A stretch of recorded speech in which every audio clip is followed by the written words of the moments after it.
wrote down 3 of the lifting mistakes that everybody needs to avoid, because these 3 are killing your gains. All right, so lifting mistake number 1, assuming, especially nowadays, that you need to do optimal exercises. This is the new fad thing. This exercise is optimal, so I need to do this exercise. This exercise is suboptimal. I shouldn't do this. This is big right now with bench press. A lot of people are calling bench press suboptimal movement. Squats a suboptimal movement. In lieu of squats, you should be doing a machine squat. In lieu of bench press, you should be doing cable press arounds. Ridiculous. There's no such thing as an optimal exercise.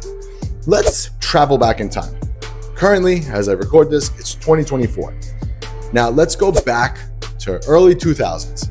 2004, that's kind of like when I started, 2004-ish. Okay, so 2004, who were the big names in the fitness industry? Ronnie Coleman, Arnold Schwarzenegger, all those, Jay Cutler, all those guys. That was the era of bodybuilding at the time. And what did those guys' routines consist of? Heavy compound movements. And that was optimal at the time. Every bodybuilder, when you walked into the gym, everybody did those movements. Everybody.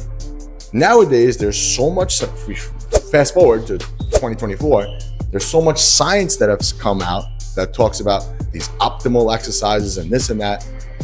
But yet, it seems to me that the average person walking around is actually far less muscular than they used to be back in 2004. When I started in 2004, almost every guy in the gym was jacked. And who was in the gym? Construction workers, people who worked at desks, it didn't matter. But everybody walked around and they were pretty muscular. And they did a lot of suboptimal movements. So there's no such thing as optimal, suboptimal. It's whatever you feel in the targeted muscle and where you place it in the workout. So, for example, if you look at Jay Cutler doing a bench press, he kind of did long length partials before that was actually a thing. He would take the dumbbells, come all the way down, stop about halfway, come back down, and do that again. So he was doing long length partials before it was optimal, right? But he's still doing a bench press. So all of these things that come out, they all have their place.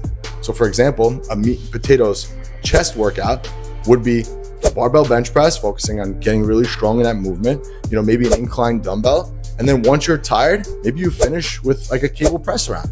So you have to figure out where these things are. So the point that I'm trying to make here is, and the mistake that most people make is, they avoid the suboptimal exercises because this scientific paper on newbie lifters said that you shouldn't do that.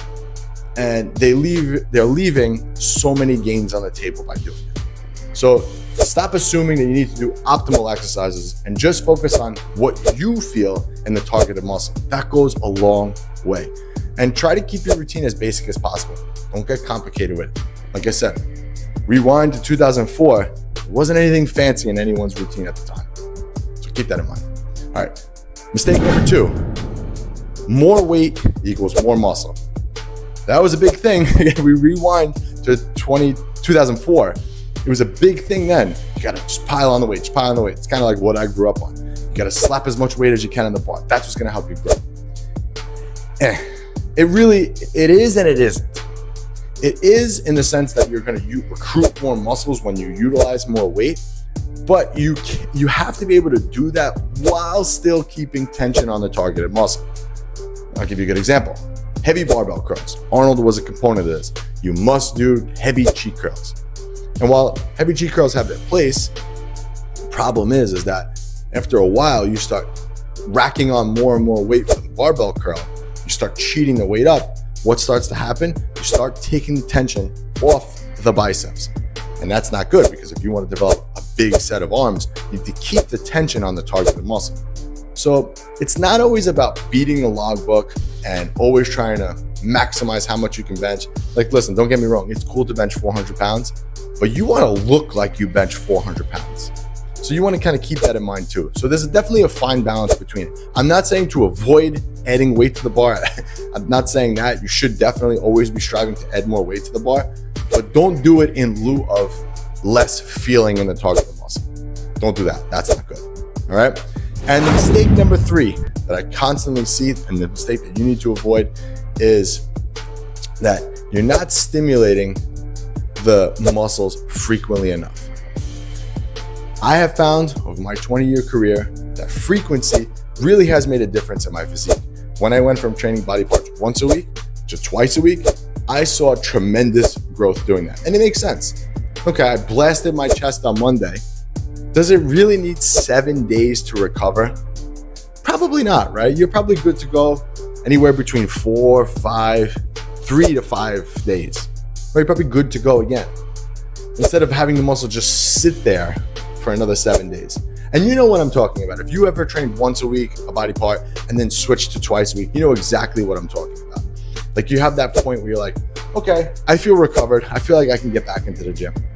That's the point that you need to go back and stimulate that muscle again, because you're missing windows of opportunity to grow for growth in that muscle. So look at your frequency. Are you training everything once a week? If so, you might want to try bumping it up to twice a week. So what you would do in that case is you cut your volume in half. So let's say on Monday you're doing chest, you're doing 10 sets of chest, cut that in half and do 5 sets twice a week and watch the improvement that you see. Frequency is a big thing. You want to try to hit the muscles at least twice a week. I believe, it's my personal preference, and for all the clients that I coach, that is the most optimal amount of frequency. There's that word, optimal. Most optimal frequency I see for people to actually get results. And again, it makes sense because one muscle doesn't need 7 days to recover. You're probably good anywhere between 3 and 5 days. So as long as you're within that range, you're good to go and you'll unlock more growth, right? And because you made it this far into the video, you know what I got? I got a free gift for you. I have a free 6-week training program that I want to give you. No strings attached. I just want to help you build more muscle and avoid all the mistakes that I made along my 20-year journey. All right, guys, this was Anthony, and I'll catch you on the next one.